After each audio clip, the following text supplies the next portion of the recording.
Yeah, back in the back. We have an agreement with our people, buyers or the sellers or the renters or the landlords, that if somebody decides they want to buy a house, okay, if we can find another tenant for the house, we'll let them out automatically, get their deposit back, it's cleaned up and all, and there's no fees either way. Okay. Makes it simple. So your landlord, Any money at all. your landlord has agreed in advance that this is how you're going to proceed? Have that, yeah. Yeah, perfect. Perfect. Then everyone, no one's blindsided. No, nobody's blindsided. You don't have to give up anything. I'm seeing more and more property managers say, I don't necessarily need to be an agent in the sale, but you're going to pay me a fee. And I had that vetted through the real estate commission's attorneys to make sure that they were okay with this. And so even if you're not the agent, you can still have a clause in that it's just a fee because you vetted that tenant fell in love with the house, and you're basically the procuring cause of that tenant ultimately buying the house. So there is no problem with you accepting, what can be a large fee, a commission on that sale and not have to do any work on it. Right now, we don't in Kernersville have any problem renting a house. We've got people waiting for a house. Yeah. I don't have anything available out of 300. That's amazing. Do we have a question here? Well, it may not be direct. We've come up with something that tends to work well for us. I generally will tell the tenants that unfortunately at some point our relationship's going to end, and it does be happy to help you with purchase of a house.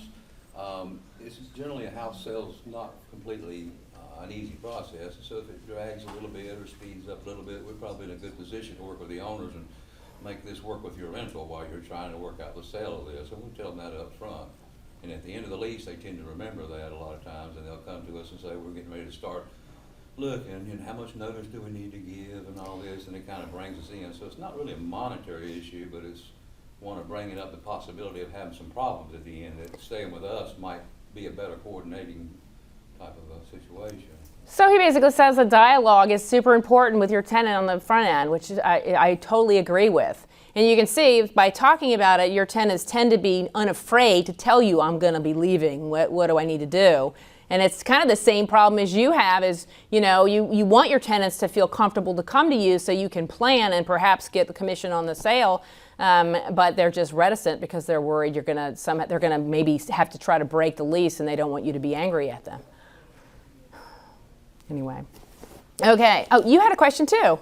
Yeah. So going back to his situation, if he wanted to retain the client as the buyer's agent, could you not just, he said pay for a home inspection. If they wanted to get a home inspection done, could you not just get them to take that out of your commission after closing? I would rather you rebate your commission instead of starting to pay fees for them out of pocket.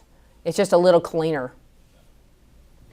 That comes through the mail now. You buy a house with me, I'll buy your home warranty, or I'll pay you. Yeah, I've seen that. Yeah. Let's circle back. It ebbs and flows in the sense. Right. It's all a way to try to get people's attention, get the business. Well, what I run into in sales is like if we're like a week away from due diligence ending, and like let's say you get a pest inspection. The pest inspection comes back and it has termites, and the seller, like the listing agent or buyer's agent, whoever will say, okay, that's like $600 for you to get. A lot of people don't have that to pay for it to get, but they want the house to get it treated. So they'll say, I'll just pay for it at closing out of my commission for you. So I didn't know how that would be looked at. Right. The magic of the closing table, right? I guess at the closing table, you could point to your closing attorney and saying this is how they categorize the transaction, right? It is really basically me reducing my commission so that they can pay for that particular fee. It's funny. The first thing I think about when you tell me a client can't pay the $600 out of pocket to get a termite inspection, I think, why are you buying a house? Do you not understand the thousands of dollars it's going to cost? And they don't want to pay for a survey. Oh, I'm not. That's, more trouble happens because the buyers are trying to save a few dollars on a, $100,000 house. Crazy town.